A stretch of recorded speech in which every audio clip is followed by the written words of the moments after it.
घर खरीदने जाओ उसकी न्यूमरोलॉजी, या गाड़ी खरीदने जाओ उसके नंबर। इस वजह से गाड़ियों के नंबर बहुत महंगे महंगे बिकने लगे। पहले वीआईपी नंबर बिका करते थे, अब जो हल्के से भी कॉम्बिनेशन ठीक ठाक हैं उनके भी नंबर बहुत महंगे बिकते हैं। तो ये सब एक कमर्शलाइजेशन है कि मार्केट के अंदर सिर्फ पैसा बनाने सर के लिए ये आपको सब पता चीजें है की गई। डॉक्टर, एस्ट्रोलॉजर और वकील बहुत अच्छे तरीके से डरा सकते हैं और आपकी हालत ख़राब कर सकते हैं, ये वो भ्रम ही बेचते हैं। तो फिर ठीक कौन है मार्केट में, लोग ये मैं सोच आपको रहे सच्चाई होंगे। बता रहा हूँ, आपके पास आधार नंबर तो होगा, हम सबके पास आधार नंबर है। अगर आपके आधार नंबर में 3 अट्ठे आ गए, क्या करोगे? मोबाइल तो आप चेंज कर लोगे, what you will do? Passport पे आ गया फिर क्या करोगे? वो भी तो एक नंबर है, आपके आइडेंटिटी के साथ जुड़ा हुआ है, आपके इलेक्शन कार्ड का नंबर है। तो नंबर तो हर जगह है, नंबर इज नथिंग।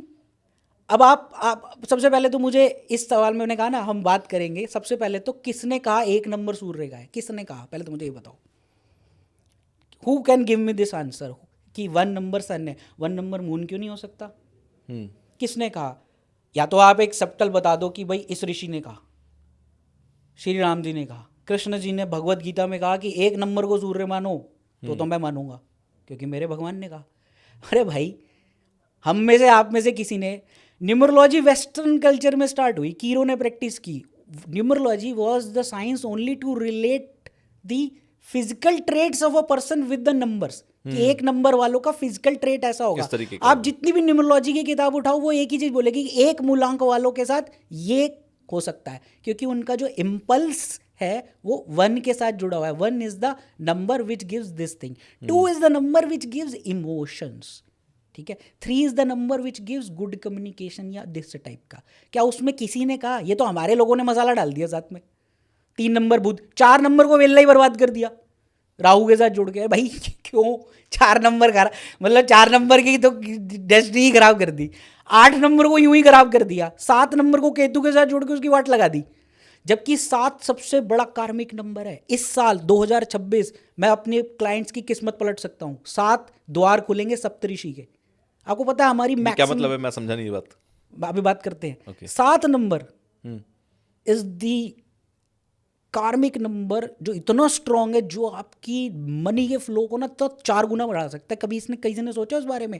क्यों हमारे फेरे साथ है, क्यों हमारे दिन साथ है, क्यों हमारे ऋषि साथ है, क्यों हमारे आयुर्वेद में हमारे जो सप्त लॉ हैं साथ ही तो हैं, हमारे वीर्य से लेकर सब चीज़ें वो भी साथ है। वाई एवरीथिंग इज शरीर के इनटू चक्र भी 7। साथ है। तो जिन्होंने प्रकृति बनाई, जिन्होंने संसार बनाया, तो 7 को क्यों जोड़ा इतने नंबरों से? जी। तो आपने तो उसकी थ्योरी खराब कर दी केतु के साथ जुड़ के, और केतु कोई खराब थोड़ा ना होता है।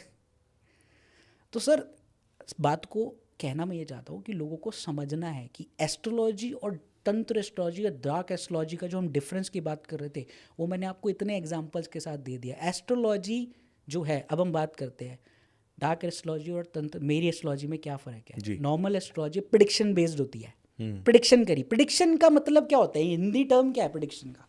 अनुमान। अनुमान, भविष्यवाणियां हम एक जिनको हम मानते हैं कि भाई ये हो सकता है। हम भविष्यवाणी कर ही नहीं सकते क्योंकि हम ब्रह्मा है ही नहीं, सिर्फ ब्रह्मदेव कर सकते हैं जिन्होंने लिखा है, ठीक है। फिर ज्योतिष का फिर औचित्य क्या है, वजूद ही क्यों है? हाँ, ज्योतिष सिर्फ एक अनुमान लगाता है कैलकुलेशन करके कि आप देखोगे एस्ट्रोलॉजर क्या बोलते हैं, किस तरह से बोलते हैं। लोग कहते हैं, क्वेश्चन पूछते हैं कि मेरी शादी कब होगी, है ना, यही क्वेश्चन है ना नॉर्मल लोगों के, मेरी शादी कब होगी।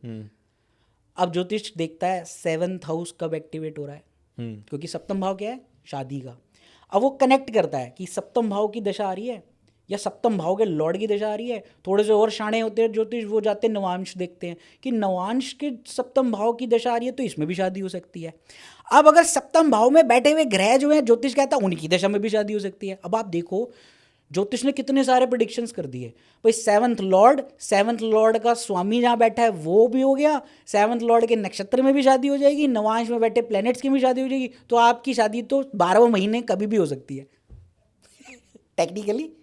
हाँ, कई बार तो ये भी कहते हैं कि ये अगले 6 महीने में शादी हुई तो आएगी, नहीं तो फिर 3 साल बाद ये होगा अब आएगा। आप देखो, यही तो हमारी कहानी है। हम कैसे ऐसे और कैसे करेंगे हम प्रिडिक्शन, बेवकूफ़ बनाना कैसे है। अब मैं आपका भी शादी कब होगी, 6 महीने बाद आ रही है इसकी सप्तम भाव की दशा, 6 महीने बाद हो जाएगी आपकी शादी, योग खुल रहे 6 महीने बाद हो जाएगी। अब वो बंदा बेचारा 6 महीने वेट करता है, 8 जब उनको टाइम निकल जाता है फिर वो ज्योतिष के बाद वो कहता है बस बस अगले साल होगी आपकी ज्योतिष, अगले साल शादी हो जाएगी। अब वो भी समय निकल गया, अरे अब नहीं होगी तो 2 साल बाद होगी। अब जैसे ही वो टाइम पीरियड निकलेगा, अब शादी होगी कभी ना कभी तो होगी, वो सही बात होगी, है। वो हुई, तो उसने कहा देखो मैंने कहा था ना, यही है। और मेरे से लोग पूछते हैं तो मैं कहता हूँ कट ऑफ, मुझे नहीं पता कब होगी। नॉर्मल एस्ट्रोलॉजी प्रिडिक्शन बेस्ड है, तंत्र एस्ट्रोलॉजी इस पर बेस्ड है, अभी क्या चल रहा है, क्या चाहिए तुमको, what do you want, you want money, you want marriage, how to rewire the things. अरे प्लैनेट्स तो एक्टिव हैं हमेशा, प्लैनेट डाउन डेड थोड़ा हो जाते हैं, प्लैनेट तो एक्टिव हैं, बस वो आपसे कुछ कार्मिक बॉन्डिंग्स या उन चीज़ों की वायरिंग को काटने को बोल रहे हैं, तो वो एलो कर देते हैं उसी समय। मतलब आप ये कह रहे हैं कि आपकी जो एस्ट्रोलॉजी है, जो आप तंत्रा डार्क एस्ट्रोलॉजी जिसे कहते हैं, वो ये करता है, जैसे मैं आपके पास आया, मैंने आपसे कहा कि मेरा बिजनेस अच्छा नहीं चल रहा, ये कैसे अच्छा चलेगा, देन आप उसका एक सोल्यूशन बताओगे कि इसके वायरिंग ऐसे जोड़नी है कि आपका बिजनेस यू अच्छा गॉट चले। इट सर, बस निकल गया ये है। कहानी। मैं प्रिडिक्शन, मैं से कोई पूछता ना मेरा ये अगले साल कैसे जाएगा, मैं कहा भाई मुझे नहीं पता ना, आप मेरे को प्रोडिक्शन नहीं पता। करते, आप सोल्यूशन देने की बात कर रहे हो। प्रिडिक्शन कुछ होती ही नहीं है सर, प्रिडिक्शन तो अनुमान है, मैं तो अनुमान लगा रहा हूँ। मैं आपको बता दूंगा ये आपका 3 साल बाद बिजनेस ठीक होगा या 4 साल बाद ठीक होगा, आपके बच्चे की फीस जानी है जी। और आप क्राइसिस में हो, 4 साल बाद कहूँ मैं जाके पैसा आएगा, is this a solution? Not. आपके पेट में दर्द हो रहा है, डॉक्टर कहेगा 4 महीने बाद आना। बिल्कुल नहीं, यू सही नीड अ बात है। सोल्यूशन ना सर, एवरीवन नीड सोल्यूशन कि I am facing a problem, I am a doctor, I have to diagnose कि ये इसके साथ क्यों हो रहा है, अगर इसके रिलेशनशिप खराब हो रहे हैं तो क्यों हो रहे हैं, where is that systematic persona imaging, कहाँ हो रही है इसकी, इसका, ये किसी भी लड़की से बात करता है वो भाग क्यों जाती है। बंदा कह रहा है मैं 4 रिलेशनशिप में आऊँ, चारों खराब हो गई, मेरी 2 शादी हुई, दोनों खराब हो गई, या तो आप व्यक्ति खराब हो तो बंद कर दो। ऐसा क्यों हो रहा है?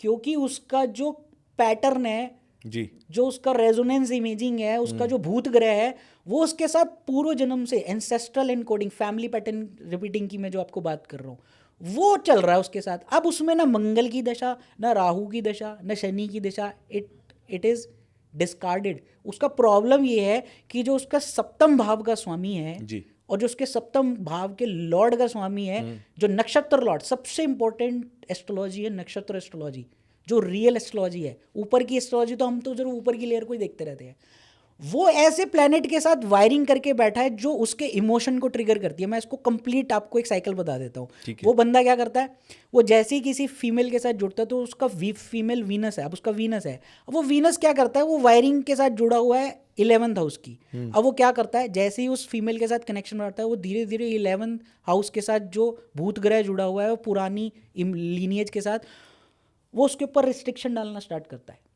उसके माइंड के उस बटन को ऑन करता है, वो रिस्ट्रिक्शन डालता है उसके ऊपर, पोजेसिवनेस क्रिएट करने लग जाता है। अब वो पोजेसिव होकर उस रोक-टोक लड़की करेगा, को रोक टोक करेगा, परेशान हक करेगा, जमाएगा। करेगा।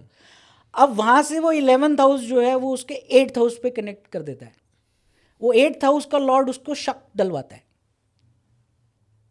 अब वो पैटर्न जो है वो शक के साथ आता है।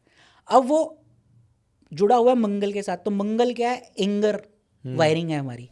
मंगल हमारा गुस्से का कारक है। सिंपल सी बात है, हर इंसान के अंदर जो गुस्सा होता है जी। वो मंगल की ही देन है। हमारे अंदर जो एनर्जी है, जो पैशन है, जो गुस्सा है, किसी चीज को अचीव करने की जो हमारे अंदर क्षमता है ना, वो मंगल की दी देन है। अच्छा। जो फायर है, जठराग्नि जो है हमारे अंदर।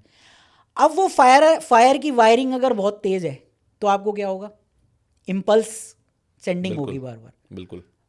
और उसके साथ मेष राशि और मंगल की 2 राशियां, एक मेष है एक वृश्चिक है। वृश्चिक राशि जो है वो फायर नहीं है, वो एकदम से अटैक नहीं करते वृश्चिक वाले, वो बदला लेते पीछे से। मंगल वाले क्या करेंगे, झापड़ मार देंगे। ये फर्क है दोनों मंगल में। तो अब अगर उसका मेष राशि का मंगल है तो वो इम्पल्स सेंडिंग मंगल जो है वो ट्रिगर बटन ऑन कर देता है और लड़ने लग जाता है अपने रिलेशनशिप से। अब उसमें क्या करेगी दशा, अब ये सारे प्लैनेट्स की एक वायरिंग है। आप जब तक इस डीप अंदर जाके इस वायरिंग को तंत्र द्वारा काटोगे नहीं। भूत ग्रह का मतलब समझिए सर, भूत ग्रह का मतलब प्रेत नहीं होता। भूत ग्रह का मतलब है जो चीज इस जन्म में जिसका रोल खत्म हो चुका है वो स्टिल एग्जिस्ट कर रही है, तो वो आपको प्रॉब्लम दे रही है। जैसे मतलब समझा नहीं मैं, ये भूत ग्रह समझा आपने कहा रहा कि एग्जिस्ट नहीं करती, फिर? हम मर चुके हैं जी। लेकिन फिर भी मैं इस सब्टल प्लेन पे हूँ, तो मैं भूत हूँ। उसी तरह से अगर आपके 6ठे घर में राहु बैठा है जी।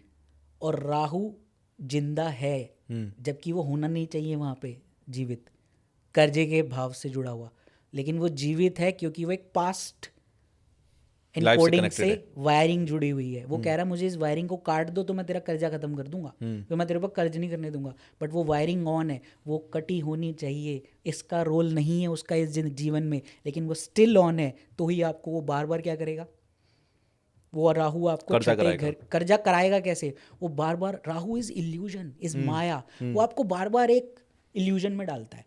यार ये बिजनेस कर ले, इसके साथ पार्टनरशिप कर ले, क्योंकि 7th का 12th है छठा, तो वो आपको क्या करवाता है, आप नए नए बिजनेस नई नई चीज़ के होड़ में आपका दिमाग लगा रहेगा।